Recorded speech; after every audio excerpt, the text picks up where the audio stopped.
ስለ እሳት ሁለተኛውን ሳምንት እንቀጥላለን።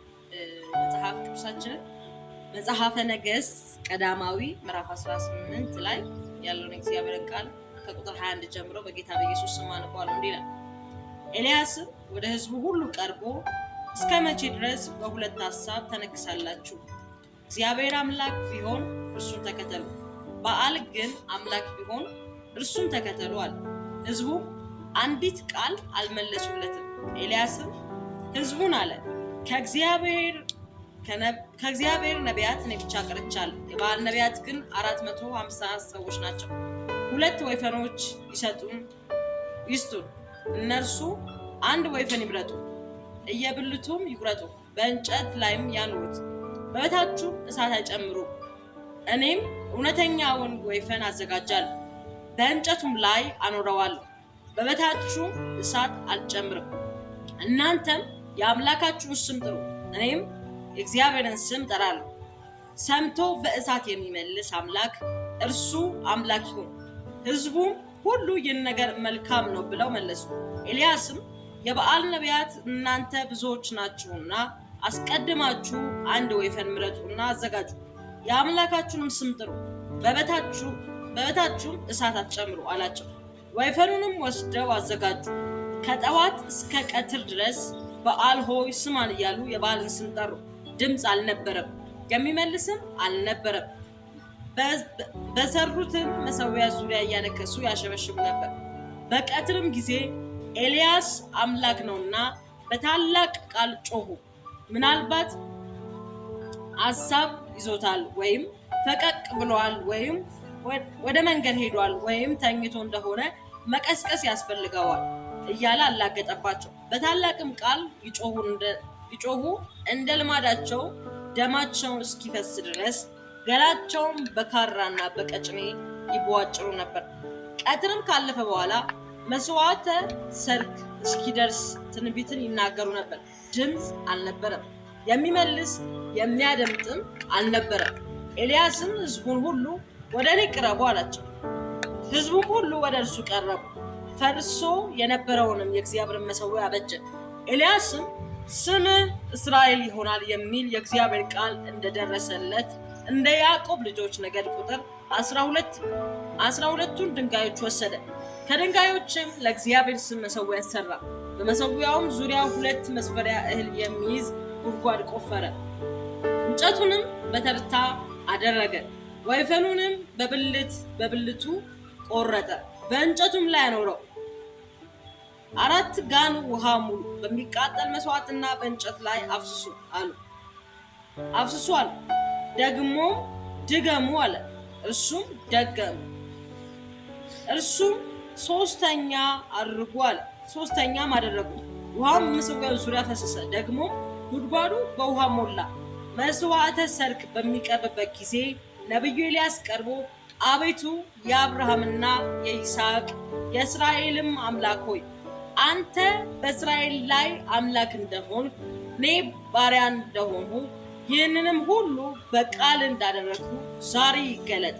አንተ አቤቱ አምላክ እንደሆን ልባቸውንም ደግሞ እንደመለስ ይህ ሕዝብ ያውቅ ዘንድ ስማኝ፣ አቤቱ ስማኝ አለ። የእግዚአብሔርም እሳት ወደቀች፣ የሚቃጠለውንም መስዋዕትን እንጨቱንም ድንጋዮቹንም አፈሩንም በላች፣ በጉድጓዱም ውስጥ ያለውን ውሃ ላሰች። ሕዝቡ ሁሉ ያንን ባዩ ጊዜ በግንባራቸው ተደፍተው እግዚአብሔር እርሱ አምላክ ነው አሉ። ኢየሱስ ጌታ። ዋናው ሐሳብ የሚፈልገው ቁጥር 38 ላይ ነው። የእግዚአብሔርም እሳት ወደቀች፣ የሚቃጠለውንም መስዋዕቱን እንጨቱንም ድንጋዮቹንም አፈሩንም በላች፣ በጉድጓድ ውስጥ ያለውን ውሃ ላሰች ይላል። ኢየሱስ ጌታ። ታሪክ ነው የምናየው። ታሪክ ተደርጎ የማይታወቅ ማለት ነው። ዛሬ ስለ እሳት ለምን እንደሚመጣ በ3 መንገዶች አወራቸዋለሁ።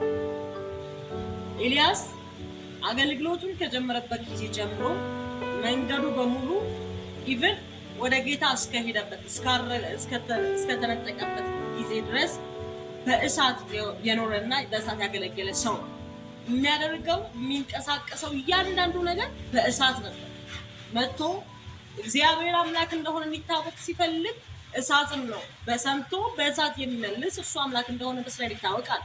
ደግሞ ሌላ ክፍል ላይ ደግሞ ራሱ ነገር ስለሄዳችሁ ደግሞ ስትመለከቱ ንጉሱ 50 አለቃውንና ከእሱ ጋር 50 ሰዎችን ሲልክ በተራራ ላይ ሆኖ እኔ የእግዚአብሔር ሰው ከሆንኩ እሳት ከሰማይ ወርዳት ብላችሁ ብሎ የሚናገረው ቃል እሱ የእግዚአብሔር ቃል እንደሆነ ኮንፈርም ለማረጋገጥ እሳት ከሰማይ የወረደለት ሰው ነው። 50ዎችን የበላ ነው። አሁን ይህ ሰው ስም ብሎ ተራ ሰው አይደለም። እሳት ሲባል እንደምናስበው ጀስት ከለር ብቻ ይዞ የመጣ እሳት አይደለም። ነገርን ለማስፈጸም የሚመጣ እሳት ኢየሱስ ክርስቶስ ጌታ ሃሌሉያ። እሳት ከእግዚአብሔር ዘንድ ሲላክ ነገርን ለማስፈጸም ነው የሚመጣው። እሳት ከእግዚአብሔር ዘንድ ሲላክ ነገርን ለማስፈጸም ነው የሚመጣው። የትኛውም ዓለም ላይ ለሚኖር ሰው፣ የትኛውም ስፍራ ላይ ለሚገኝ ሰው እሳት ሲመጣ ወደ ህይወቱ ነገርን ለማስፈጸም ፕሮግራም ለማሰራት ነው የሚመጣው። ሲመጣ ነገርን ለማስፈጸም ነው የሚመጣው። ነገርን ለመስራት ነው የሚመጣው። መጽሐፍ ቅዱሳችን ላይ እሳት የመጣባቸው እያንዳንዱ ሞመንቶች ካያችሁ ወይ የእግዚአብሔርን ቁጣ ለማስፈጸም ነው፣ ወይ የእግዚአብሔርን ፍርድ ለመስራት ነው። ካልሆነ ደግሞ ለእግዚአብሔር ኪንግደም በቂ የሆነ ኃይልን እንዲያገኙ ነው፣ ወይ ደግሞ ለመስዋዕት ነው። መስዋዕት ባለበት ስፍራ እሳት ስላለ፣ መስዋዕት ባለበት ስፍራ ሁሉ ጊዜ እሳት ስለማይጠፋ ዛሬ እሳት ለምን ይመጣል የሚለውን ሐሳብ ነው ማውራችሁ። ሃሌሉያ ሻላ ባራዲያ ማሶብራጋ ታላብራዲያ ባካታላባ።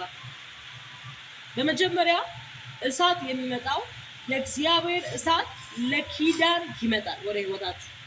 እግዚአብሔር እሳት ለኪዳን ወደ ህይወታችሁ ይመጣል። መጽሐፍ ቅዱሳችንን ዘፍጥረት ምዕራፍ 15 ላይ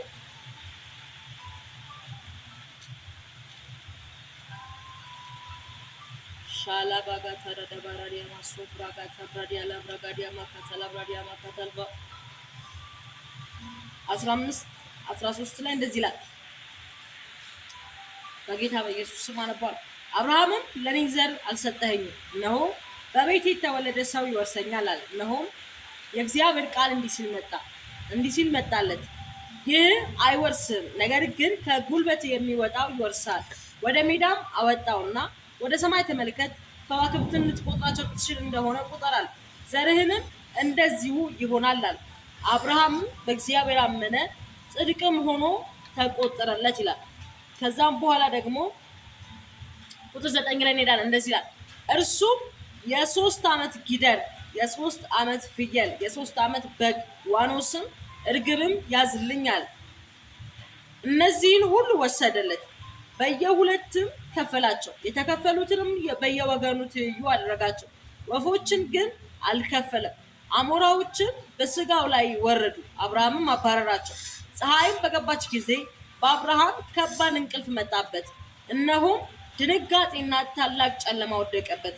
አብርሃምንም አለው፣ ዘርህ ለእርሱ ባልሆነች ምድር ስደተኛ እንዲሆኑ በእርግጥ እወቅ።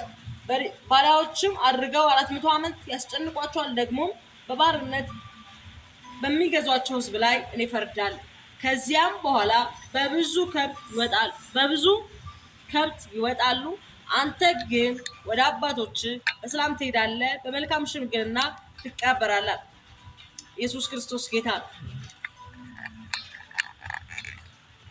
ከዛም በኋላ ቁጥር 17 ላይ እንደዚህ ይላል፣ ፀሐይም በገባች ጊዜ ታላቅ ጨለማ ሆነ፣ የምድጃ ጢስና የእሳት ነበልባል በዚያ በተከፈለው መካከል አለፈ።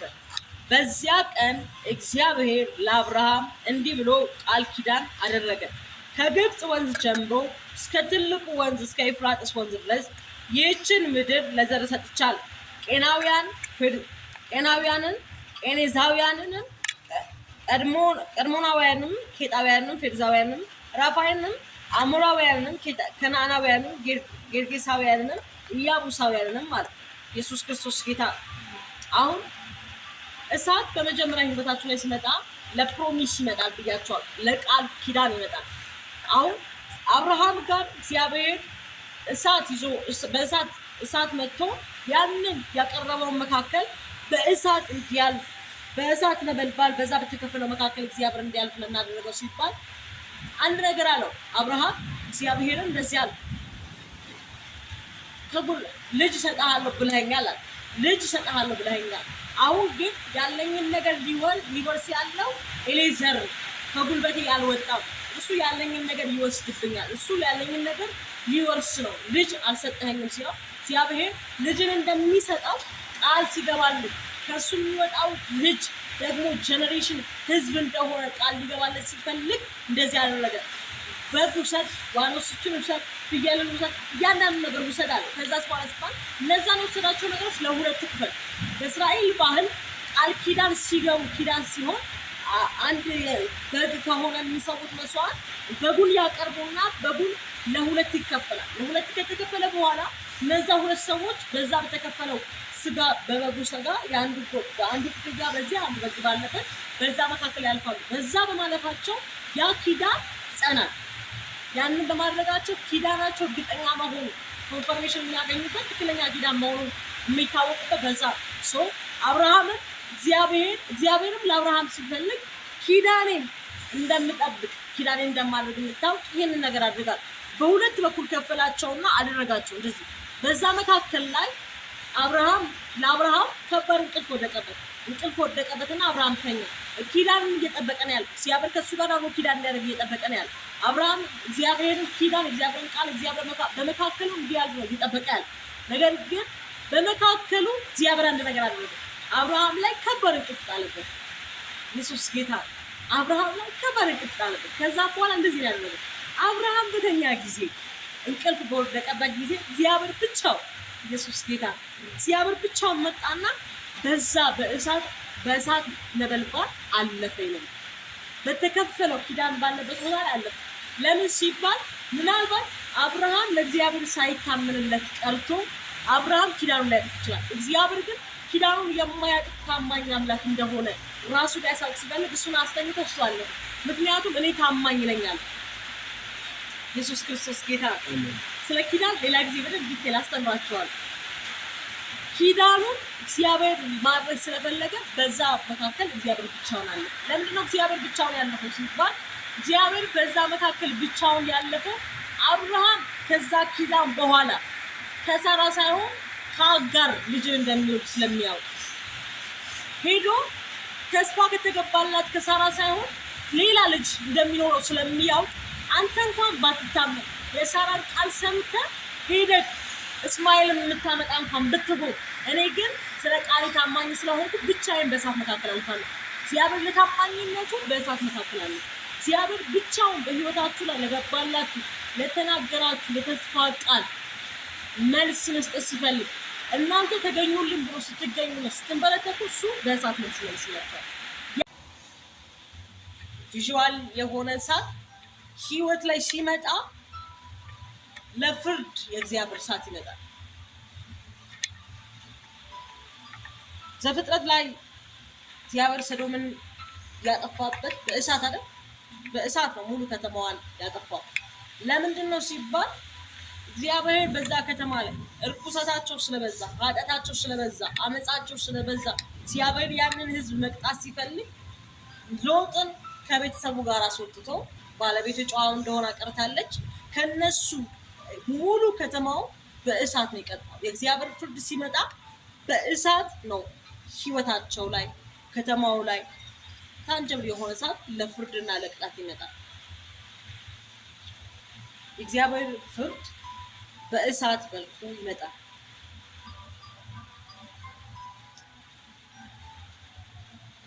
እግዚአብሔር እሳት ለፍርድ ይመጣል። ሶስተኛው ለእግዚአብሔር እሳት አምላክነቱን ለመግለጥ ይመጣል። እግዚአብሔር እሳት በህይወታችሁ ላይ ሲመጣ መጽሐፍ ቅዱሳችን ላይ ነገስት ላይ አሁን እንዳነበብነው አንደኛ ነገስት ላይ እንዳነበብነው እግዚአብሔር አምላክ ከሆነ እግዚአብሔርን አምልኩ፣ በዓል ደግሞ አምላክ ነው የምትሉ ከሆነ እሱን አምልኩ ብሎ ኮንፈርም ብቻ አድርጎ አልተወላቸው። እግዚአብሔር እውነተኛ አምላክ ሕያው እንደሆነ በእስራኤል አምላክ እንዳለ ያውቁ ዘንድ ሰምቶ በእሳት የሚመልስ ነው። ኢየሱስ ጌታ። ሳምንት ሙሴ ነው አይደል? በእሳት በጣም የተቀጣጠለ ሰው የእሳት ሰው ነው። አገልግሎቱ ላይ በእሳት ነው እግዚአብሔር ሲመራቸው የነበረው። ሙቭ ሲያደርግ የነበረባቸው ያንዳንዱ አብዛኛው ነገሮች በሙሉ እሳት ነው ብያቸዋል። ኤልያስ ሊትራሊ በእሳት የሚታወቅ ሰው ነው። ዛሬ ማውራችሁ ሰው ኤልያስ ይባላል። ኤልያስ የእሳት ሰው፣ እግዚአብሔር እንኳን በሀገሩ ላይ አምላክ እንደሆነ እንዲታወቅለት ሲፈልግ ሰምቶ በእሳት የሚመልሳል። ኢንካውንተር ያላደረገውን አምላክ አይደለም ኢንቫይት ያደረገው። የሰማችሁ ነው። ያልተነካካውን እግዚአብሔር አይደለም ህዝብ ጋር እንዲታይ ያደረገው። የማያውቀውን እግዚአብሔር አለ። እግዚአብሔር በእሳት እንደሚመልስ ስለሚያውቅ ነው። እግዚአብሔር በእሳት የሚመልስ እርሱ አምላክ ይሆነ ብሎ ኤልያስ ለእስራኤል ህዝብ የተናገረው። አይታችሁ ከሆነ የበዓል ነቢያት አይደለም የአምላክነት ማረጋገጫ ክራይቴሪያ የመረጡት። የአምላክ መሆኑን ማረጋገጫ መስፈርቱ ያወራው ኤልያስ ነው። ኢንካውንተር አለው ከእሳት ጋር፣ ህይወቱ የእሳት ኢንካውንተር። ይሄ ሰው ከእሳት ጋር ኢንካውንተር ስላለው እግዚአብሔርን በእሳት በኩል ና ሲለው አለመምጣት አይችልም። እግዚአብሔር ለምን ሲባል የተነካካው ዓለም የእሳት ዓለም ነው። የተነካካው ዓለም እሳት ነው። ኢየሱስ ክርስቶስ ጌታ ነው። ለዛ ነው ሰምቶ በእሳት የሚመልስ። እናንተም ታውቁት፣ እኛም የምናውቀው ኖርማል የፊዚክስ የምንም ካልኩለም ውሃና እሳት ከተገናኙ ውሃው እሳቱን ያጠፋል አይደል? እዚህ ጋር ግን የምትመለከቱት ብዙ ጋር ውሃ ጨምረው እግዚአብሔር እሳት ይላስ። እንደዚህ አይነት እሳት ይሄ ኢንካውንተር ካልሆነ ጀስት ኖርማል እሳት ብቻ አይደለም። እሳቱ ነገሥት ላይ 18 ላይ አምጥቶ ምዕራፍ 18 ላይ እሳቱ መጥቶ ውሃውን ጭምር ነው የላሰችው። በዚህ ልክ እግዚአብሔር በእሳት እንደሚመልስ ያምናል። ውሃ ያለበት ነገር ክርቢት ብትለኩሱ ኤቭሪ ነገር ብታረጉ ቶሎ አይቀጣጠልም አይነት። ኤልያስ ግን ያ ሁሉ ውሃ በዛ ስፍራ ላይ አስሞልቶ እግዚአብሔር በእሳት ይመልሳል። የአብርሃም የይስሐቅ የያዕቆብ አምላክ አንተ በእስራኤል አምላክ እንደሆንክ ይታወቅ ዘንድ ሕዝብን ልባቸው እንደመለስክ ይታወቅ ዘንድ በእሳት እንዲመልስለት እግዚአብሔርን ኢንቫይት አደረገው። እግዚአብሔር በእሳት ተገልጦ ያንን ውሃ ሳይቀር ድረስ ነው የላሰው። ምን አይነት መንፈሳዊ ዓለም መነካካት ነው! ምን አይነት የእሳት ዓለም ህይወቱ ላይ ቢኖረው እንደዚህ አይነት ግሎሪ የሚገለጥበት! ራሱ ኤልያስ ስትመጡ ተራራ ላይ ወጥቶ በሚጸልይበት ጊዜ ንጉሱ ወደሱ 50 አለቆችን 50 አለቃና 50 ሰዎችን ወደሱ ሲልም አንድ ቃል ነው የሚናገረው። ምን ሲባል እኔ የእግዚአብሔር ሰው ከሆነ እሳት ከሰማይ ወርዳት ብላችኋል። እግዚአብሔር ከሱ ጋር መሆኑን ለማረጋገጥ እነዛ ሰዎች በእሳት ሲበሉ ነው። ከአንድም ሁለት በሶስተኛው ጊዜ አንተ እግዚአብሔር ሰው ነህ ይቅርታ አድርግልን ብሎ ነው የ50 አለቃውና 50 ሰዎች ከኤልያስ ጋር ወደ ቤተ መንግስት ኤልያስ እንዲሄድ እግዚአብሔር ይላል። በዚህ ልክ የእሳት ሰው እናንተ ህይወት ላይ የሚገለጠው የእግዚአብሔር እሳት እግዚአብሔር ከእናንተ ጋር እንደሆነ ኮንፈርም ያደርግላችኋል። እግዚአብሔር አብሯችሁ እንዳለ ለማረጋገጥ በእሳት መልኩ ኮንፈርም ያደርግላችኋል። የመንፈስ ቅዱስ እሳት ህይወታችሁ ላይ ሲመጣ እግዚአብሔር አብሯችሁ እንዳለ ይሰማችኋል። ብዙ ጊዜ በማድረግ ፕሮግራሞች ላይ ስቶች እና አንዳንድ ቃላቶችን ስናገር ኢቨን ፕሮፌሳይ ሲሆን እግዚአብሔር በጣም እርግጠኛ ሆኜ እንድናገርበት የሚፈልገው ነገር ሲሆን በጣም ከባድ እሳት ነው ፊልም አደረገው። ያ እሳትን ፊልም ሳደርግ እግዚአብሔር አብሮኝ እንዳለ ይሰማኛል። ያው ጌታ ምስክር እያልኩ መናገር ጀምራለሁ። ለምን ሲባል እግዚአብሔር አብሮኝ እንዳለ በመንፈሱ እሳት እየመሰከረ ይመስላል። እግዚአብሔር እሳት አምላክነቱን ለመግለጥ ወደ እናንተ ህይወት ይመጣል። ኤልያስ ጋር የተገለጠው ያ እግዚአብሔር እሳት እግዚአብሔር አብሮት እንዳለ ኢቭን 50 ሰዎችን 50 አለቃውና 50 ሰዎችን መብላት ብቻ አይደለም። ኤልያስ ራሱ ከኤልሳ ጋር ኮሚኒኬት እያደረገ እየተጨዋወተ ጉዞ ባደረገበት እግዚአብሔር ሊወስደው ሲፈልግ እንኳን የወሰደው በእሳት ሰረገላ ነው የተወሰደው። ምን ያህል የእሳት ኢንካውንተር ህይወቱ ላይ እንደሌለ ምን ያህል እግዚአብሔር እሳት ህይወቱን እንደተቆጣጠረ በዚህ ያላችሁ ሃሌሉያ። የእግዚአብሔር እሳት የእግዚአብሔርን አብሮነት ለመግለጽ ወደ እናንተ ህይወት ይመጣል። በግብፃውያን ሰራዊት ላይ ሽብር ላከባቸው። በምን ተመልክቶ ሲባል በእሳት በደመና። ይሄ እሳትና ደመና እስራኤላውያን ብቻ የሚያውቁት እግዚአብሔር አብሯቸው እንዳለ አይደለም።